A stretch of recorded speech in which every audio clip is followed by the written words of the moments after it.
ముందు సహోదరులారా, ప్రభువైన యేసుక్రీస్తు నామములో హృదయపూర్వక వందనాలండి. ముందుగా ఇంత మంచి సమయాన్ని ఇచ్చిన తండ్రి అయిన దేవునికి ప్రభువైన క్రీస్తు ద్వారా కృతజ్ఞతాస్తుతులు చెల్లిస్తున్నానండి. అందరూ బాగున్నారండి? వాక్యం చదువుకొని ప్రార్థన చేసుకున్న తర్వాత పాఠంలోనికి వెళదామండి. మార్క్ గారు రాసిన సువార్త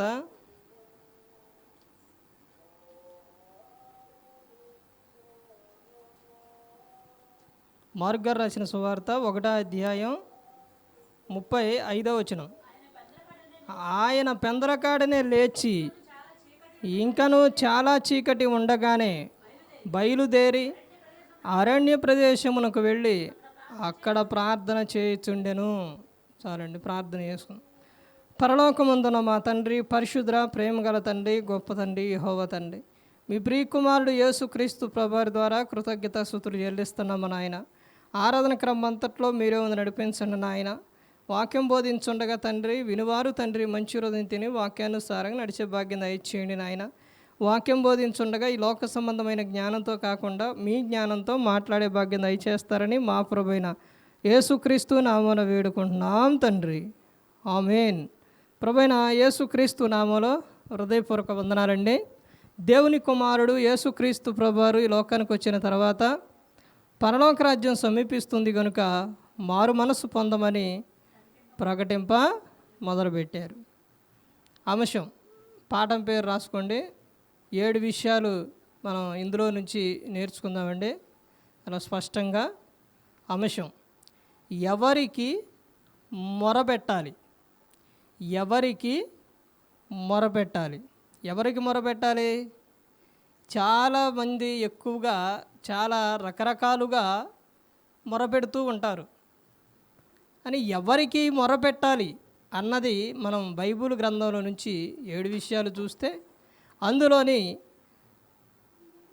ముందుగా అసలు యేసుక్రీస్తు ప్రభువారు ఈ లోకానికి వచ్చిన తర్వాత ఆయన శరీరధారి అయి ఉన్న దినములలో ఇక్కడ ఈ లోకంలో ఉన్నప్పుడు మహారోదనతోనూ వేదనతోనూ కన్నీళ్లతోనూ దేవుని యందు భయభక్తులు కలిగి ఆయన అంగీకరింపబడ్డారు.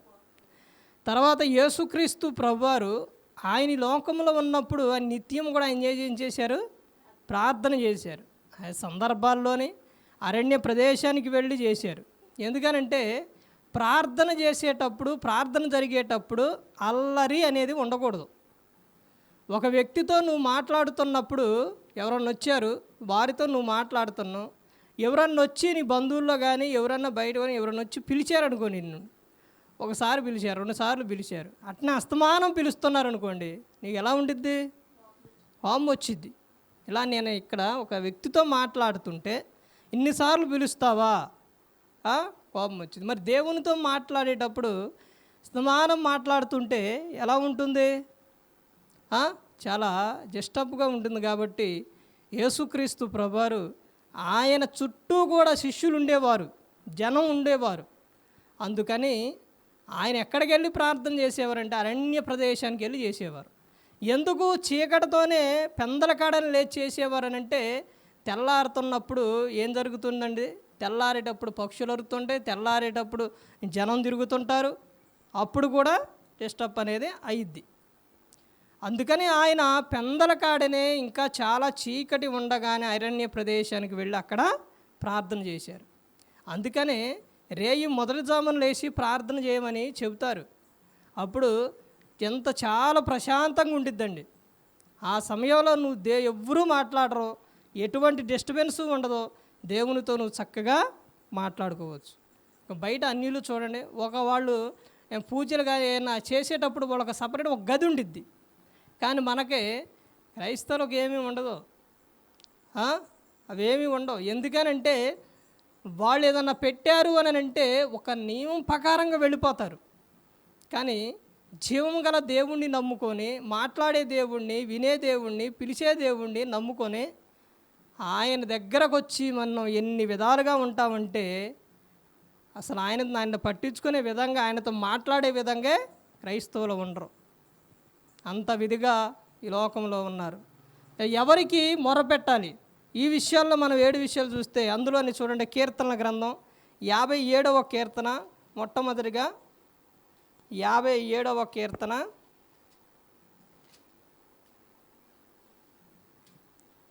57వ కీర్తన 2వ వచనం చూడండి. మహోన్నతుడైన దేవునికి నా కార్యము సఫలం చేయు దేవునికి నేను మొరపెట్టుచున్నాను. ఎవరికి మొరపెట్టాలంటే మహోన్నతుడైన దేవునికి మొరపెట్టాలి. ఆయనకు మాత్రమే నువ్వు మొరపెట్టాలి, ఎవ్వరికి నువ్వు మొరపెట్టకూడదు. దేవునికే, మహోన్నతుడైన దేవునికి నువ్వు మొరపెట్టాలి. యేసుక్రీస్తు ప్రభువారు పుట్టిన సమయాల్లోని మత్తయి సువార్త 2వ అధ్యాయంలో ఉంటుంది. అక్కడికి తూర్పు దేశపు జ్ఞానులు వచ్చినప్పుడు వాళ్ళు చేసిన విధానం ఏంటంటే, అక్కడికి ఎవరి దగ్గరకు వచ్చారు? యేసుక్రీస్తు ప్రభువారి దగ్గరకు వచ్చారు. అంటే శిశువు దగ్గరికి, తల్లి దగ్గరికి వచ్చారు. వచ్చిన తర్వాత వాళ్ళు ఏం తీసుకొచ్చారు? బంగారం, సాంబ్రాణి, బోళం తీసుకొచ్చారు. తీసుకొచ్చిన వారు అక్కడ ఏమని రాయబడి ఉంటుంది? శిష్యుని చూసి సాగిలపడి నమస్కరించి పూజించారు. అక్కడ 2 విషయాలు ఉంటాయి. ఆయనకు ఆయనను పూజించారు, ఆయనకు నమస్కరించారు. అంటే అక్కడ మరి తల్లి అయిన మరియమ్మ గారు కూడా ఉన్నారు. పూజించారా? లేరు. అంటే ఎవరిని పూజించారు? ఎవరికి సాగిలపడ్డారు? యేసుక్రీస్తు ప్రభువారికి. మహోన్నతుడైన దేవునికి నువ్వు మొరపెట్టాలి. ఆయనే వినే దేవుడు, ఆయనే మాట్లాడే దేవుడు. మరి ఇద్దరు ఉన్నారుగా, ఎవరికి మొరపెట్టారు? ఇద్దరికి మొరపెట్టారా? మొరపెట్లా. ఆమె ఏంటి అని అంటే, ఆమె తల్లి. అంటే మంచి వ్యక్తిత్వం కలిసిన స్త్రీ, దయాప్రాప్తురాలు, ధన్యురాలు. ఆమెకి కొన్ని బిరుదులు ఉన్నాయనంటే, స్త్రీ లక్షణంలోని ఆమె మంచి లక్షణాలు కలిగి ఉన్న ఆమె.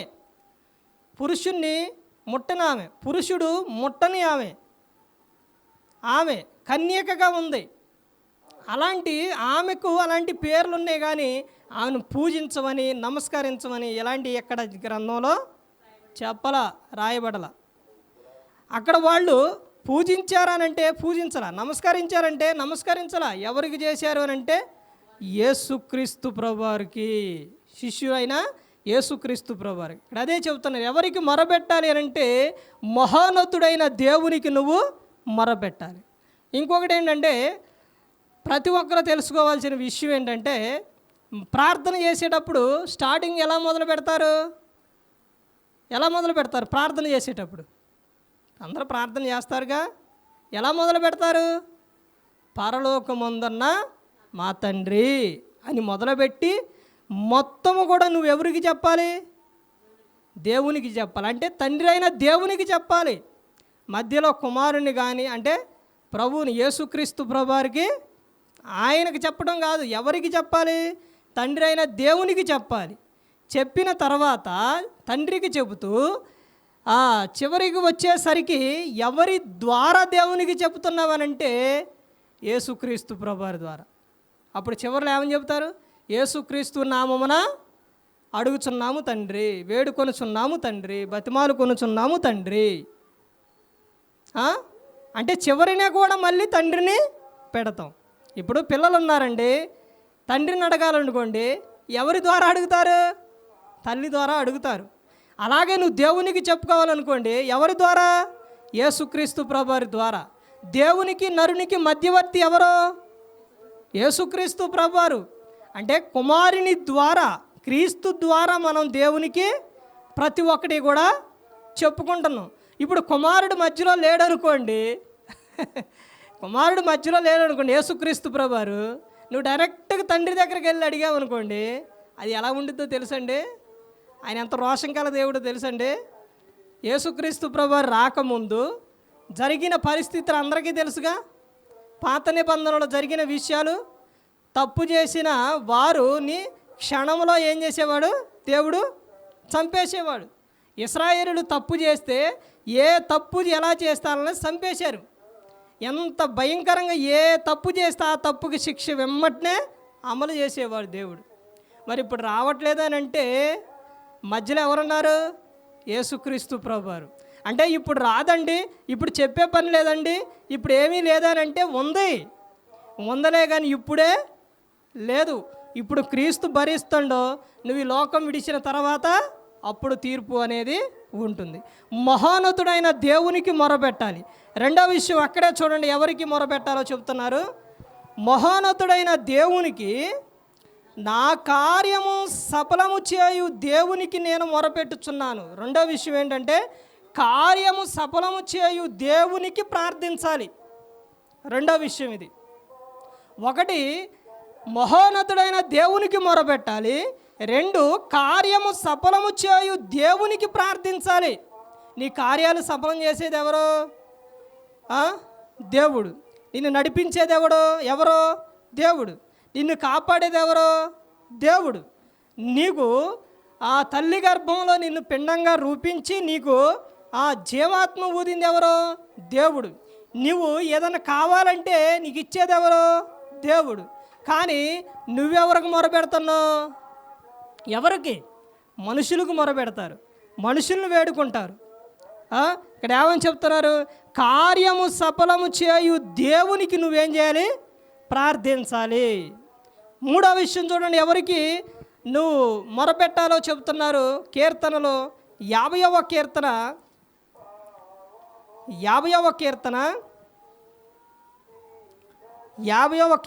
15వ వచనం చూడండి. 15 ఆపత్కాలమున నీవు నన్ను గూర్చి మొరబెట్టుము, నేను నిన్ను విడిపించెదను, నీవు నన్ను మహిమపరిచెదవు. ఎవరికి మొరపెట్టాలంటే విడిపించే దేవునికి మొరపెట్టాలి. మనలను విడిపించే ఆయన. మత్తయి గారు రాసిన సువార్త 1వ అధ్యాయం 21వ వచనం. అక్కడ ఏమని ఉంటుందండి? మన పాపముల నిమిత్తం మనందరినీ కూడా రక్షించడానికి యేసుక్రీస్తు ప్రభువారు ఈ లోకానికి వచ్చారు. అంటే మన విడిపించే ఆయనకు నువ్వేం చేయాలి? మొరపెట్టుకోవాలి. నీ పాపముల నుంచి, మన బంధకాల నుంచి విడిపించే ఆయన ఎవరో? దేవుడు. అదే చెబుతున్నారు, ఆపత్కాలమున నీవు నన్ను గూర్చి మొరపెట్టుము, నేను నిన్ను విడిపించేదను, నీవు నన్ను మహిమపరిచెదవు. ఆపత్కాలమున నీకు ఆపద వచ్చినప్పుడు, శ్రమలు వచ్చినప్పుడు నువ్వు ఎవరికి మొరపెట్టమని చెబుతున్నారు? నాకు మొరపెట్టు, నేను నిన్నేం చేస్తా? విడిపిస్తాను అని చెబుతున్నారు. దేవుడే చెబుతుండండి. ఎవరైనా చెబుతారండి, ఇదిగోండి నన్ను అడుగు నేను ఇస్తా అని ఎవరైనా చెప్పగలుగుతారా? చెప్పరు. దేవుడు మాత్రమే చెబుతున్నారు. తర్వాత 65వ కీర్తన ఇంకేంటండి, 3 విషయాలు చూసుకొని మనం ముగించుకుందాం. 65వ కీర్తన తీశారండి. 2వ వచనం చూడండి. ప్రార్థన ఆలకించువాడా, సర్వ శరీరులు నీ యొద్దకు వచ్చెదరు. సర్వ శరీరులు ఆయన యొద్దకు వస్తారు. ఎందుకు వస్తారంట? ఎందుకు వస్తారు? ప్రార్థన వినే ఆయన కాబట్టి. రాసుకోవాల్సింది ఏంటంటే 4వది, ప్రార్థన ఆలకించే వానికి మొరపెట్టాలి. ఆయనేమి రాయి కాదు, లేకపోతే చెట్టు కాదు, అవేమి కాదు. ఆయన మాట్లాడనాయన కాదు, విననాయన కాదు, చూడనాయన కాదు, ప్రార్థన ఆలకించే ఆయన. ఎవరు మొరపెడతారంటే అక్కడ ఏమని చెప్తున్నారు? ఏమని 2వ వచనంలో, ప్రార్థన ఆలకించువాడా సర్వ శరీరులు నీ యొద్దకు వచ్చేదరు. ఈ భూమి మీద ప్రతి ఒక్కరు కూడా ఆయన యొద్దకు వస్తారు. అధికారులు చూడండి, ఎవరు ఏ పార్టీ అయినా, ఏ అధికారి అయినా ఎలక్షన్ అప్పుడు ఎక్కడికి వస్తారు? ముందు దేవుని యొద్దకు వచ్చి ఏం చేస్తారు? మందిరం కాడికి వచ్చి ప్రార్థన చేయించుకొని అప్పుడు బయలుదేరుతారు. ఎవరైనా కానీ ఎవరైనా కానీ దేవుని దగ్గరకు రావాల్సిందే. నువ్వే అధికారివైనా, నువ్వు ఎంత అయినా సరే, నువ్వెవరైనా సరే, బైబిల్ గ్రంథంలోని అధికారులు పెద్ద పెద్ద అధికారులే దేవుని యొద్దకు వచ్చి క్రీస్తు పాదముల యొద్ద పడ్డారు. యాయిరు ఏం చేసిండు? క్రీస్తు పాదముల యొద్ద, ఆయన పాదముల యొద్దకు వచ్చి మ్రొక్కి ఆయనకు ఏం చేశారు? ఆయనను బతిమాలుకున్నారంట. బతిమాలుకొని తీసుకెళ్ళారు. ఆయన యొద్దకు ప్రతి ఒక్కరూ రావాల్సిందే. ఎందుకని అని అంటే ఆయన వినే ఆయన మాట్లాడే ఆయన జవాబిచ్చే ఆయన. అదే చెప్తున్నారు. సర్వ శరీరం ఆయనకు మొరపెడతారు. ఎందుకు మొరపెడతారు? ఇప్పుడు నువ్వు ఎవరినైనా పిలిచావండి, ఒక వ్యక్తిని పిలిచావు, ఒకసారి పిలిచావు పలకలేదు, రెండోసారి పిలిచావు ఏం పలకలేదు, ఏం వినపడట్లేదా ఏంటి అనుకుంటారు. మూడోసారి కూడా పిలిచారు, ఇక మాట్లాడట్లా, పలకట్లేదు. ఇక అస్తమానం పిలుస్తావా? ఇంకా పిలుస్తూనే ఉంటావా? పిలవో. సారి పిలిచినప్పుడు, మాట్లాడినప్పుడు, లేదా రెండోసారి అయినా సరే మాట్లాడినప్పుడే మనం ఏం చేస్తాం? పిలుస్తాము, మాట్లాడతాం. అలాగే ఇక్కడ ఆయన ప్రతి ఒక్కరూ మొరపెట్టుకున్నప్పుడు, సర్వ శరీరులు వచ్చి మొరపెట్టుకున్నప్పుడు ఆయన ప్రార్థన వినే ఆయన. అలాగని పాపం చేస్తూ ప్రార్థన చేస్తే వినడు. దేవుడు పాపుల మనవి ఆలకింపడు. కానీ నువ్వు పిలిచినప్పుడు ఆయన ఏం చేస్తారో నీ ప్రార్థన వింటాడు. అలాగే నువ్వు పాపం చేస్తూ నువ్వు ప్రార్థిస్తే మాత్రం ఆయన వినడు. తర్వాత ఇంకా ఏమని చెప్తున్నారు చూడండి. ఇంకా 3 విషయాలు చూసుకొని ముగించుకుందాము. దేవుడే చెబుతుండండి, ఈ ఒక్క అధ్యాయంలోని ఒక్క వచనంలోని ఉన్న అర్థాలు చూడండి. దేవుడే చెబుతుండ, నాకు మొరపెట్టు అని చెబుతున్నారు. అంటే నీ సమస్య ఏదైనా కానీ నాకు ఫోన్ చేసి చెప్పమంటున్నారు. అంటే ఫోన్ నెంబర్ ఏదండి? ఫోన్ చేయడానికి ఫోన్ నెంబర్ ఏది? దేవుడు ఫోన్ నెంబర్ ఇచ్చిండండి. చూడండి దేవుడు ఫోన్ నెంబర్ ఇచ్చిండో లేదో. ఇర్మియా గ్రంథం, దేవుని ఫోన్ నెంబర్ చూడండి ఎంతో. ఇర్మియా గ్రంథం 33వ అధ్యాయం 33వ అధ్యాయం. ఇంతవరకు చాలా వరకు తెలిసి ఉండదు, ఎక్కువ ఎవరికి తెలిసి ఉండదు. దేవుని ఫోన్ నెంబరు, దేవుడు మనకిచ్చిన నెంబరు. ఇర్మియా గ్రంథం 33వ అధ్యాయం 3వ వచనం.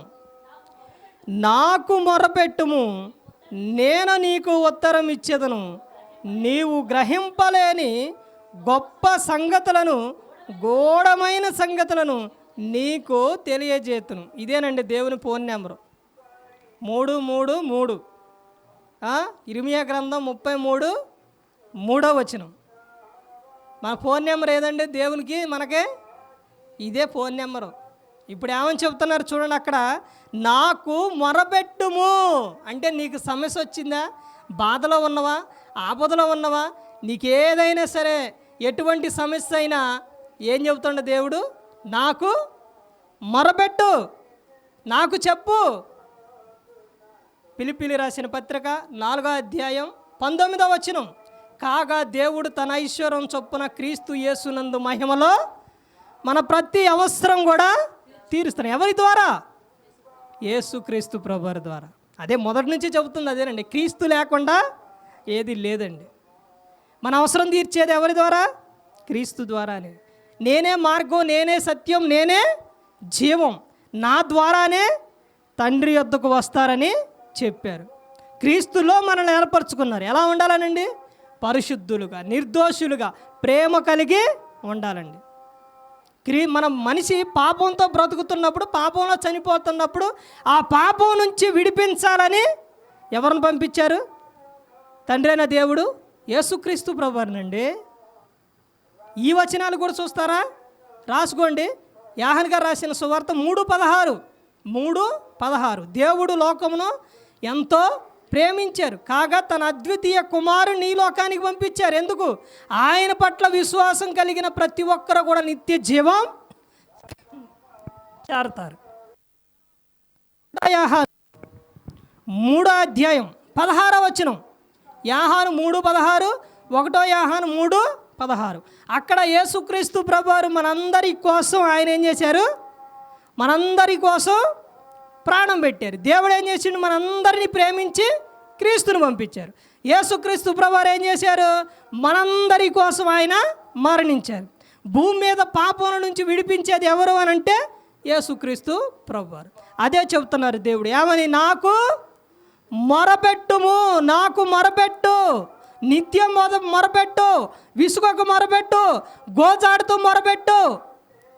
ఒక అన్యాయస్తుల న్యాయాధిపతి దగ్గరకే ఒక ఆమె వచ్చిద్ది, విధవరాలు. వచ్చినప్పుడు న్యాయం తీర్చడం ఒకసారి వచ్చిద్ది, పట్టించుకోడు. రెండోసారి వచ్చింది, పట్టించుకోడు. మూడోసారి వచ్చింది, ఇక లాభం లేదు. ఏంటి అస్తమానం ఇలా వస్తుంది, అసలు ఎందుకు వస్తుంది ఇన్నిసార్లు, నేను పట్టించుకోపోయినా అని ఆమెను పిలిచి ఆమె అవసరం ఏంటో కనుక్కొని అవసరం తీర్చి పంపిస్తాం. అదే చెబుతున్నా. అక్కడ ఆమె ఎలా వచ్చింది? నిత్యం వచ్చింది, విసుకక వచ్చింది. వచ్చి ఏం చేసింది? గోజాడింది. అలాగే నిత్యం ప్రార్థన చేయాలి, విసుకక ప్రార్థన చేయాలి, గోజాడుతూ ప్రార్థన చేయాలి. ఏమండి, ఏదన్నా అవసరమైన ఏదైనా సమస్య అయినా ఏదైనా కావాలి అని అంటే మనకి ఇంటికి సంబంధించో లేకపోతే ఏదైనా సంబంధించో ఒక అధికారి దగ్గరకే వెళ్ళినప్పుడు ఆ అధికారి ఒకసారి వెళ్ళినప్పుడు ఇప్పుడు కాదని అనుకో, రేపు అని అనుకోండి, రేపు వెళ్తారా లేదా? అట్ట ఎన్నిసార్లు అయినా వెళ్తారా లేదా? చేసిందాకా వెళ్తూనే ఉంటారు, ఇచ్చిందాకా వెళ్తూనే ఉంటారు. మరి జీవము గల దేవుని యొద్దకు ఆయన చెబుతున్నారు, నాకు మొరపెట్టుము, నేను నీకేం చేస్తా? ఉత్తరం ఇస్తా. ఒక అధికారి దగ్గరికి వెళితే ఇస్తారో ఈడో కూడా తెలియదు, కానీ దేవునికి మొరపెట్టుకుంటే ఇస్తాను అని చెబుతున్నారు. అదే 5వ వచనం ఏంటంటే, 5వది రాసుకోవాల్సింది, ఉత్తరం ఇచ్చే దేవునికి నువ్వు మొరపెట్టాలి. ఉత్తరం ఇచ్చే దేవునికి మొరపెట్టాలి. తర్వాత ఏమని చెప్తున్నారు చూడండి, నీవు గ్రహింపలేని గొప్ప సంగతులను, గూఢమైన సంగతులను నీకు తెలియజేతును. నీవు గ్రహింపలేని గొప్ప సంగతులు, అసలు నీ జీవితంలో నీకు ఆలోచన గ్రహింపలేని సంగతులు నేను నీకేం చేస్తా? తెలియపరుస్తా, నీకు ఆలోచన ఇస్తా, నిన్ను నడిపిస్తా, నీకన్నీ నేను చేస్తాను అని చెబుతున్నారు. అదే చెబుతున్నారు, నువ్వు గ్రహింపలేని గొప్ప సంగతులు తెలియజేసే దేవునికి నువ్వేం చేయాలి? మొరబెట్టుకోవాలి. 6వది. 7వది ఏంటంటే, గూఢమైన సంగతులు తెలియజేసే దేవునికి మొరపెట్టాలి. గూఢమైన సంగతులు తెలియపరుస్తున్నారు ఆయన దేవుడు మనకి. అలాంటి సంగతులను తెలియపరిచి ఆయనకు మనం ఏం చేయాలి? మొరపెట్టాలి. దేవునికి ఫోన్ చేసే నెంబర్ ఏదంటే ఇదేనండి, నాకు మొరపెట్టుము, నేను నీకు ఉత్తరం ఇచ్చేదను, నువ్వు గ్రహింపలేని గొప్ప సంగతులను, గూఢమైన సంగతులను నీకు తెలియజేస్తును అని దేవుడు చెబుతున్నారు. ఇప్పుడు నువ్వు ఎవరికి మొరపెట్టాలి? మహోన్నతుడైన దేవునికి మొరపెట్టాలి. 2, కార్యము సఫలం చేయు దేవునికి మొరపెట్టాలి. 3, విడిపించే దేవునికి మొరపెట్టాలి. 4, ప్రార్థన ఆలకించే వానికి మొరపెట్టాలి. 5, ఉత్తరం ఇచ్చే దేవునికి మొరపెట్టాలి. 6, నువ్వు గ్రహింపలేని గొప్ప సంగతులు తెలియజేసే దేవునికి మొరపెట్టాలి. 7, గూఢమైన సంగతులు తెలియజేసే దేవునికి మొరపెట్టాలి. నువ్వు ఈయనకి నువ్వు దేవునికి నువ్వు మొరపెట్టుకోవాలి. ఎవరికి పడితే వాళ్ళకే ఎలాగ మొరపెట్టడం కాదు. నువ్వు దేవునికి మొరపెట్టుకున్నప్పుడు దేవుడు యేసుక్రీస్తు ప్రభువారి ద్వారా, క్రీస్తు యేసు ద్వారా నీ ప్రతి అవసరం కూడా తీరుస్తానని చెబుతున్నారండి. ఆ తర్వాత దేవుడు మనకు ఆలోచన ఇచ్చి నిత్యము కూడా ఎలా మాట్లాడాలి, ఎలా వెళ్ళాలి, ఎక్కడ ఉండాలి, ఏం చెయ్యాలన్నదే పరిశుద్ధాత్మ దేవుని ద్వారా మనకే ఆలోచన ఇచ్చి మనలను నడిపిస్తూ ఉంటారు. ఇప్పుడు పరిశుద్ధాత్మ దేవుడు ఎవరి గురించి తెలియపరుస్తారండి? యేసుక్రీస్తు ప్రభువారు చెప్పిన విషయాలే పరిశుద్ధాత్మ దేవుడు తెలియపరుస్తారు, గుర్తు చేస్తారు. ఆయన ఏ ఎట్నైతే చెప్పారో ఏనది మనకు గుర్తు చేస్తూ ఉంటారనమాట. ఆయన వచ్చి మనలను సర్వసత్యములోనికి నడిపిస్తారని యేసుక్రీస్తు ప్రభువారు ఆరోహణమై వెళ్ళేటప్పుడు శిష్యులతో చెప్పిన మాట. అంటే దేవుడు మనల్ని ఎప్పుడు కూడా విడిచిపెట్టరు. ఇదిగో నాయన, నీకు ఏ సమస్య వచ్చినా ఏదొచ్చినా నాకు మొరపెట్టు నాయన, నేనున్నాను నాయన, నేను కాపాడుతాను నాయన అంటే నరుడేం చేస్తాడో దేవుని మీద ఆధారపడ్డా, మనుషుల మీద లేకపోతే సొంత విషయాల మీద, సొంత శక్తి చేత మనుషులు ఆధారపడుతూ ఉంటారు. మనకు జీవము గల దేవుడు ఉండండి, సృష్టికర్త ఉండు, ఆయన కుమారుడు మన కోసం ప్రాణం పెట్టారు, పరిశుద్ధాత్ముడు నిత్యం కూడా మనను నడిపిస్తున్నారు. దేవుడు ఎప్పుడు కూడా విడిచిపెట్టలేదని. నువ్వు పిండంగా ఏర్పడ్డ కాడ నుంచి ముదిమి వచ్చు వరకు ఎత్తుకొని నిన్ను ముద్దాడతాను అని చెబుతున్నారు. మనల్ని ఎప్పుడు కూడా దేవుడు విడిచిపెట్టలేదు. అలా విడిచిపెట్టలేదు కాబట్టే ఈ లోకానికి వచ్చారు యేసుక్రీస్తు ప్రభువు, ప్రాణం పెట్టారు. తర్వాత పరలోకములో ఆయనతో పాటు ఉండాలనే కోరుకున్నారు. ఎందుకని? మనం ఎవరండి? మనం దేవుని పోలిక, మనం దేవుని స్వరూపం అండి. మరి దేవుని స్వరూపం చేసిన మనను దేవుడు ఆయన స్వరూపంతో చేసుకొని నరకానికి పంపిస్తారండి. కానీ నరకం ఎవరికో తెలుసండి? అపవాది అనుచరులకు. కానీ మనుషులు అపవాదిని వెంబడించి దేవుని మాట వినకుండా ఆ నరకానికి వెళ్ళిపోతున్నారు. దేవుడు మాత్రం నా బిడ్డ నాతోనే ఉండాలని ఎంతగా కోరుకుంటున్నంటే దేవుడు యేసుక్రీస్తు ప్రభువారు చాలా ఉపమానాలు చెప్పారండి, చాలా ఉపమానాలు. తప్పిపోయిన కుమారుడు విషయంలో ఆస్తి అంతా తీసుకెళ్ళి చిన్న కుమారుడు వేషలతోని దుర్వ్యాపారం అవన్నీ చేసి మొత్తం పాడు చేసుకున్న తర్వాత తిరిగి వచ్చినప్పుడు తండ్రి, నీ ఆస్తి నీకు ఇచ్చేసాను, పోరా, ఇక లేదు, ఉందే మీ అన్నేదే నాదే అని ఆయన అనలేదు. కౌగలించుకొని ముద్దు పెట్టుకొని ప్రశస్తమైన వస్త్రాలు తెచ్చి నా కుమారుడికి తొడిగించండి, కొవ్విన దూడలను వధించి విందు చేయండి, నా కుమారుడు తప్పిపోయి దొరికిండు, చనిపోయి తిరిగి వచ్చిండు అని గొప్ప విందు చేసిండు. దేవుడు కూడా అలాగేనండి, నా కుమారుడా నా యొద్దకు రామని ఆయన ఏం చేస్తాడు? చేతులు చాచి పిలుస్తుండు. అలాంటి ఆయన ఎప్పుడు కూడా విడిచిపెట్టేవారిగా ఉండకూడదు. ఆయనతో పాటు ఉండాలనే యేసుక్రీస్తు ప్రభువు ఈ లోకానికి వచ్చి మనందరి కోసం సిలువలో ఆయన మరణించారు. ప్రతి ఒక్కరూ కూడా దేవుని యందు భయభక్తులు కలిగి పరిశుద్ధాత్మ మాట వింటూ హృదయశుద్ధిని కాపాడుకుంటూ క్రీస్తుని పోలి నడుచుకున్నప్పుడు ఈ లోకం విడిచినప్పుడు పరలోకానికి చేరుకుంటారు. మరి ఈ విధంగా నిలబెట్టి మాట్లాడించిన తండ్రి అయిన దేవునికి కృతజ్ఞతాస్తుతులు చెల్లిస్తూ ఇంతవరకు శ్రద్ధగా ఉన్న మీకు ప్రభు పేట నా హృదయపూర్వక వందనాలు చెల్లిస్తూ ఈ మాటలు ముగిస్తున్నాను. అందరికీ వందనాలండి.